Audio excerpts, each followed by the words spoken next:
안녕하세요. 저는 김영철입니다. 올해 75, 40년간 한국전력에서 일해온 전직 상무입니다. 오늘은 제가 겪은 충격적인 이야기를 들려드리려고 해요. 2년 전 아내를 먼저 보내고 혼자 살던 중 뇌졸중으로 쓰러진 적이 있어요. 다행히 큰 후유증은 없었지만 자녀들이 난리가 났죠.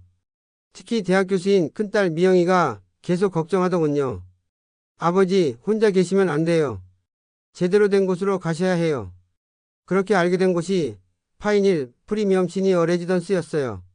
월 300만 원이라는 적지 않은 비용이지만 제가 평생 모은 돈과 퇴직금으로 충분히 감당할 수 있었죠. 무엇보다 기업 임원 출신 전용동이 있다는 점이 마음에 들었어요.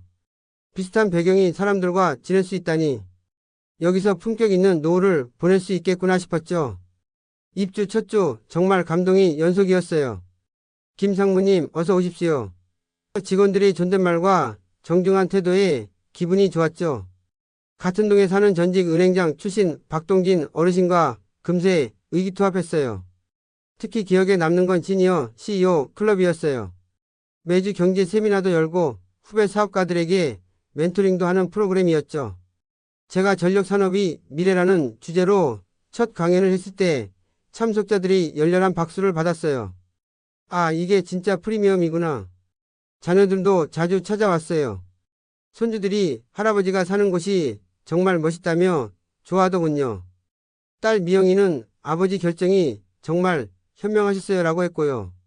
그때까지만 해도 모든 게 완벽할 거라고 생각했어요. 3개월이 지나자 뭔가 이상한 징후들이 보이기 시작했어요. 가장 먼저 눈에 띈 건 직원들이 말투 변화였죠. 김 상무님에서 김 어르신으로 상무님께서는 어떻게 생각하세요?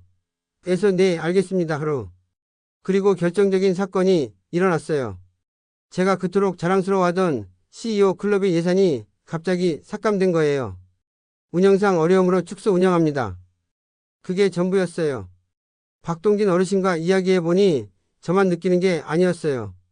영철이 뭔가 이상해.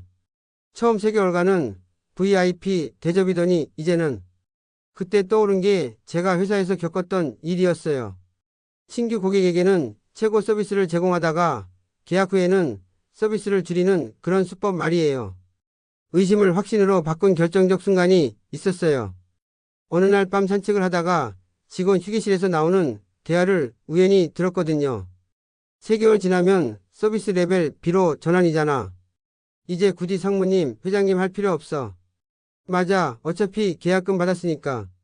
노인네들이 뭘 알겠어. 그 순간 40년간 기업에서 쌓은 모든 경험이 되살아났어요. 이건 명백한 사기였죠. 계약서를 다시 꺼내서 꼼꼼히 읽어봤어요. 과연 애매한 조항들이 가득했더군요. 서비스 수준은 운영 상황에 따라 조정될 수 있음 같은. 다음날 박동진 어르신에게 이 이야기를 했어요. 은행장 출신답게 그분도 금세 상황을 파악하더군요. 영철이 우리가 당한 거야. 하지만 이대로 물러설 순 없어. 뭔가 해야겠어. 문제를 가족에게 이야기했을 때의 반응이 가장 충격적이었어요. 딸 미영이가 이렇게 말하더라고요. 아버지, 너무 예민하신 거 아니에요. 나이가 드시면서 까다로워지신 것 같은데. 아들 준호는 더 노골적이었어요. 아버지, 거기가 얼마나 비싼 곳인데요. 그 정도는 감수하셔야죠. 다른 곳 가시면 더 심해요. 가장 상처받은 건 자녀들이 실버타운 관리자와 미리 상의했다는 사실이었어요. 저희 아버지가 좀 완벽주의적 성향이 있어서 잘 부탁드린다고 했다는 거죠. 그날 밤 정말 분노했어요. 내가 40년간 회사에서 수많은 협상을 해왔는데 내 자식들이 나를 이렇게 생각하고 있었다니. 하지만 동시에 더 큰 결심이 섰어요. 내가 직접 해결하겠다. 박동진 어르신과 저는 다른 입주민들을 만나기 시작했어요. 제 기업 경험이 큰 도움이 되었죠. 프로젝트 관리, 조직 운영에 익숙했거든요. 놀랍게도 비슷한 불만을 가진 분들이 많았어요. 전직 대법관이신 최판호 어르신, 의사 출신인 한명수 선생님, 대학 교수였던 이정희 할머니. 모두 각자 분야의 전문가들이었죠. 우리는 비밀리에 입주민 권익보호위원회를 만들었어요. 매주 정례회의를 열고 문제점들을 체계적으로 분석했죠. 마치 기업이 태스크포스팅 같았어요. 가장 큰 문제는 의료 서비스였어요. 24시간 의료진 상주를 약속했지만 실제로는 밤에 간호조무사 한 명뿐이었거든요. 이건 명백한 계약 위반이야. 대법관 출신 최 어르신이 법적 검토를 해주셨어요. 드디어 결정적인 사건이 터졌어요. 당뇨가 있는 한 할아버지가 밤중에 저혈당 쇼크로 쓰러졌는데 당직자가 제대로 대응하지 못한 거예요. 다행히 의사 출신인 한명수 선생님이 응급처치를 해서 큰일을 면했지만 이 사건을 계기로 우리는 관리사무소에 정식 항의를 했어요. 제가 기업에서 배운 협상 기법을 총동원했죠. 증거자료, 법적 근거, 개선 방안까지 완벽하게 준비해서요. 하지만 시설장의 반응은 실망스러웠어요. 어르신들이 너무 예민하게 반응하시는 것 같은데 하면서 우리를 무시하더라고요.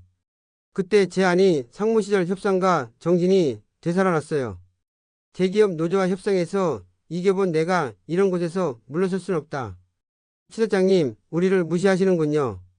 하지만 우리도 한때는 각자 분야에서 책임을 져본 사람들입니다. 더 강력한 조치를 취하겠습니다.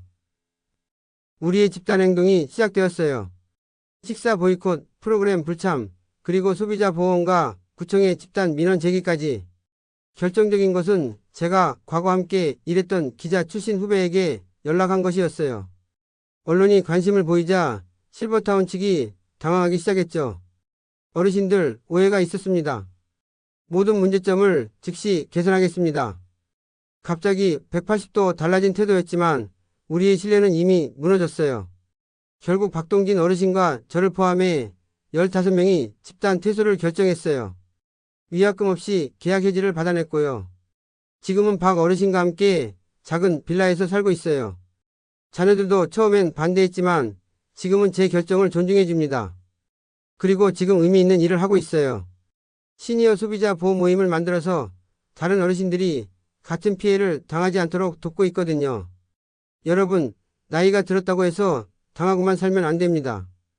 우리에겐 평생 쌓아온 경험과 전문성이 있어요. 진정한 노후란 편안함에 안주하는 것이 아니라 마지막까지 당당하게 사는 것이라고 생각해요.